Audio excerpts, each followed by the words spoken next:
کہ تعاونوا علی البر والتقوی، نیکی اور پرہیزگاری کے کاموں میں ایک دوسرے کی مدد کیا کرو۔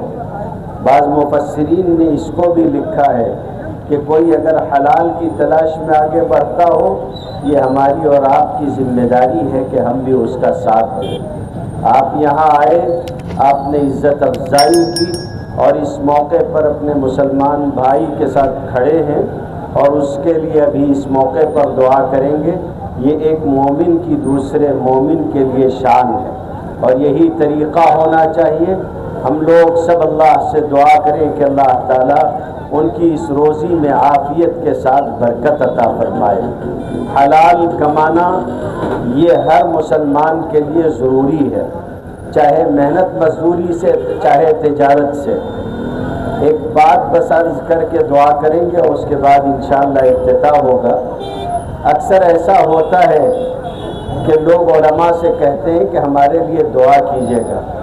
اگر علماء پلٹ کر ان سے کہہ دیں کہ آپ بھی کیجیے گا تو معصومانہ انداز میں کہتے ہیں کہ بھئی ہم لوگ تو دنیا دار ہیں، آپ لوگ دیندار لوگ ہیں۔ یہ کس نے کہہ دیا کہ آپ دنیا دار ہیں اور باقی لوگ دیندار ہیں؟ اگر آپ فرائض کا اہتمام کرتے ہیں، حلال و حرام کی تمیز رکھتے ہیں اور اس کے ساتھ تجارت کرتے ہیں یا حلال روزی کا کوئی کام کرتے ہیں، یقین مانیے جب تک آپ یہ کر رہے ہیں اس وقت تک عبادت میں مشغول ہیں۔ ایسا تاجر جو انصاف کے ساتھ تجارت کرے، ایسا تاجر جو لوگوں کو دھوکہ نہ دے، کل قیامت کے دن اس کا حشر انبیاء اور شہداء کے ساتھ ہوگا۔ اس لیے تجارت ضرورت بھی ہے اور تجارت عبادت بھی ہے، تجارت ایک فریضہ بھی ہے۔ تمام فرائض کے بعد سب سے زیادہ اہمیت کا فریضہ عقل حلال کی تلاش ہے کہ آدمی حلال مال تلاش کرے۔ انبیاء اور رسولوں کو بھی تمام پابندیوں کے ساتھ باوجود اس کے کہ ان کے اوپر تبلیغ کی ایسی ذمہ داریاں ہیں، ان سے کہا گیا کہ وہ اپنے کھانے کو حلال رکھیں، اور یہی وجہ ہے کہ انبیاء اپنے ہاتھ کا کسب کھاتے رہے، اپنے ہاتھ کی کمائی۔ یا ایھا الرسل کلوا من الطیبات واعملوا صالحا انی بما تعملون علیم۔ یہ موقع خوشی و مسرت کا ہے، اللہ تعالیٰ اس سلسلے کو دوام عطا فرمائے، اور مجھے امید ہے کہ انشاءاللہ یہ سلسلہ چلے گا۔ اللہ رزق میں بھی برکت عطا فرمائے گا اور ہاتھ میں بھی لذت رکھے گا۔ اللہ تعالیٰ ہم سب کے جمع ہونے کو قبول فرمائے۔ دعا کر لیں۔ اللہم لک الحمد ولک الشکر، اللہم صلی وسلم وزد وبارک وانعم علی سیدنا محمد وعلی آلہ وصحبہ اجمعین۔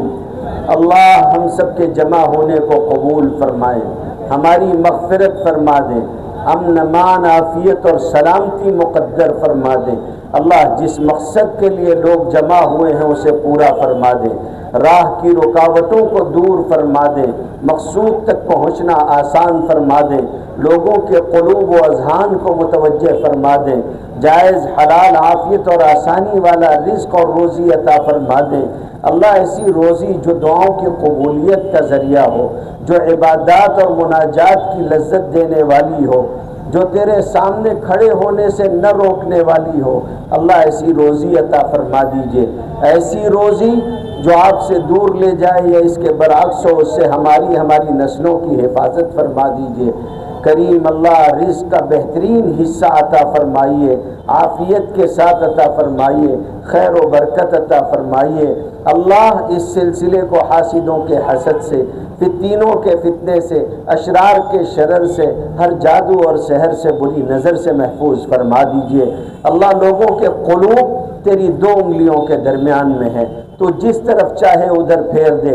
پیارے اللہ لوگوں کے قلوب کو متوجہ فرما دیجئے، اور اللہ کریم اس تجارت میں خیر و برکت عطا فرما دے۔ جو نعمت تو نے عطا فرمائی ہے اس پر شکر قبول فرما لے، اور پیارے اللہ نعمت کو برتنے کا سلیقہ عطا فرما دے، اور اللہ زوال نعمت سے پناہ عطا فرما دیجئے۔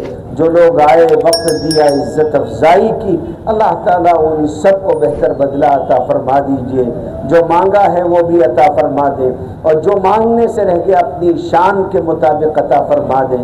وصلی اللہم وسلم علی سیدنا محمد وعلی آلہ وصحبہ اجمعین برحمتک یا ارحم۔